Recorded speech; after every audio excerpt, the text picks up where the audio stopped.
Hey, welcome back everyone. In this video, I'm going to discuss another use case which is more in line with searching something in the reference field. So there are a couple of options when we talk about the reference fields on how to search for a particular record that we need to populate on that field on a particular form.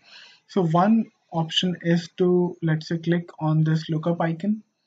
And if I want to, let's say, search for any of the user, I can simply type let's say I want to select this particular user, I can simply search for that user and uh, click on it to select it on the reference field record. And the other option that is available is I can simply type the name of the user in the caller field.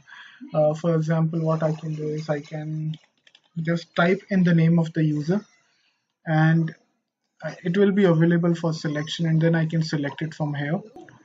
Now, what if I just don't want to search with the name, but I also want to search with some other attribute? So this is the caller field on the incident form, which is in uh, backend reference to the sys underscore user table, which is present in the ServiceNow instance.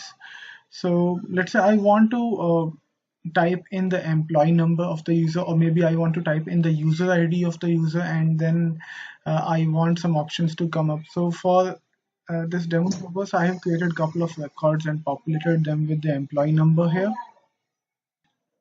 Now, if I go back to the form and search with any of those employee numbers, 121, so it won't work because that configuration is not done yet. So how do we do it? How do I may enable it to be able to search with, let's say, any of these fields, like employee number is one of them. So I'm going to go to the dictionary of this field,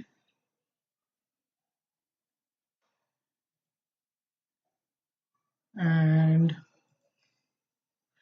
I am going to add an attribute which specifies which field should be enabled so that I can search typing in the value of that particular field in the reference field.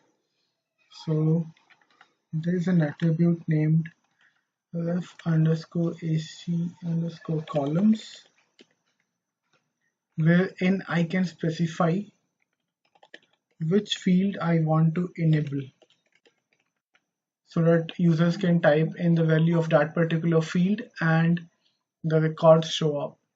So let's click on update now. And now we are back on the same form. So let's first check whether the name search is still working fine or not. So this is working fine.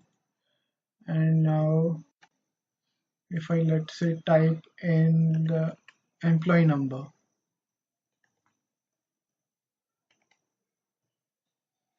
so yeah, it works fine. And I was able to search for this user. Now let's try for some other user.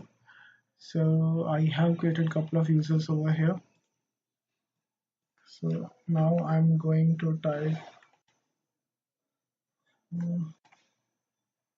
So there's only one user which contains 346 in the employee number, and I was successfully able to search for it. So thank you so much for watching.